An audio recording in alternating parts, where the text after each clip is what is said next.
us delve into accountability requirements for English learners.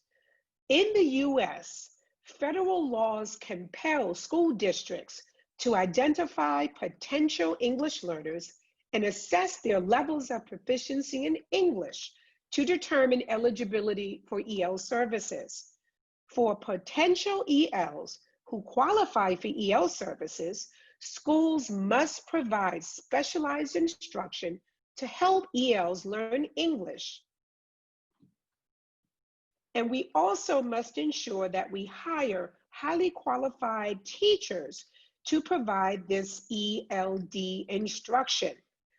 English learners must also be able to access grade level curriculum and extracurricular activities. Schools have an obligation to ensure that we don't needlessly segregate our English learners and that ELs are fully integrated into the school environment. Additionally, we must screen ELs for special education services in their dominant language, avoiding the often used practice of waiting for ELs to achieve more proficiency in English before screening them for a suspected disability. Schools are also legally required to meet the language needs of students whose parents have refused EL services. We must also monitor the progress ELs make toward proficiency in English and monitor the progress of students who exited the ESOL program within the past 2 years. Schools and districts are held accountable for evaluating the effectiveness of their EL programs. Schools and districts are also legally required to communicate with families in the language that they best understand. These accountability requirements, as well as the ones shared on the previous slides, are federally mandated in the US. For a more detailed summary, download the Dear Colleague letter jointly authored by the Civil Rights Division of the US Department of Justice and the Office of Civil Rights in the US Department of Education. The accountability requirements for ELs are encompassed by the 2015 Every Student Succeeds Act, known as ESSA.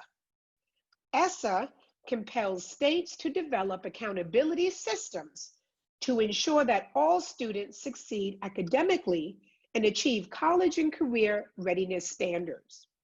For the first time, schools, in addition to districts, are held accountable for ensuring that English learners make sufficient progress in English language proficiency. This slide shows how the state of Maryland complies with ESSA. As you can see here, schools receive points for achievement and progress in English language arts, math, and for the first time, as I said, English language proficiency. Of particular note is the fact that ELs must develop proficiency in the academic English needed to demonstrate what they know in grade level English reading language arts and math, as well as social studies and science. The only way to achieve this is to ensure that EL teachers are in deep and sustained collaboration with general education teachers. Of course, if you are in states other than Maryland, your accountability system may look a little different from the one shown here. However, the indicators are federally mandated. I'm also certain that regardless of which state you're in, you also have an English language proficiency requirement in this accountability system because it is federally mandated. So, how do we measure progress towards proficiency in English for ELs? In the state of Maryland, we use the WIDA Access for ELLs 2.0 English Language Proficiency Assessment to determine English language proficiency levels, which range from a 1.0 to a 6.0. Depending on the ELP level of the student when he first enters, the student must make a certain amount of growth to be deemed as meeting his or her growth target in English language proficiency from year to year.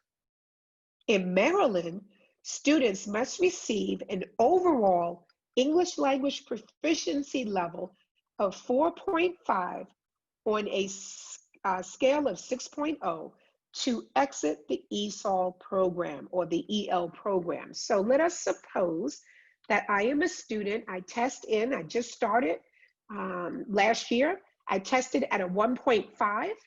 My proficiency in English was 1.5. That puts me in this first band. This means that by year 2, I am expected to grow my proficiency by a full 1.0. That means my proficiency in English needs to be greater than or equal to a 2.0 in order for me to get credit for meeting my growth to target in English language proficiency.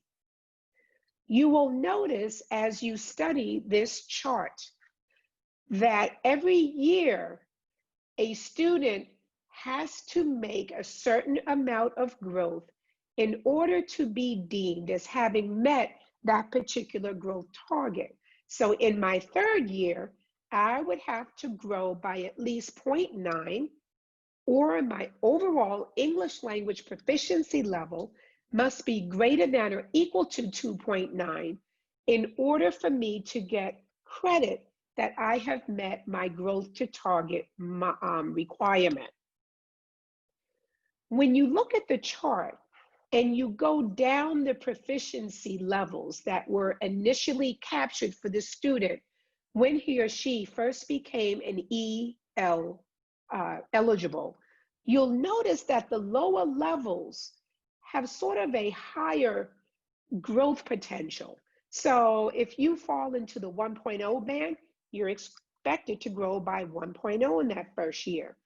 If you fall into the 2.0 to 2.9 band, note that your growth in that second year is a little bit less. If you fall into the 3.0 to 3.9 band, your growth is still a bit less. And if you test higher, your growth is less still. Why is that? It is because we know that this model is taking into account the research that indicates that students with a lower level of English language proficiency move faster through the English language proficiency levels, while students with a higher level of English language proficiency move more slowly.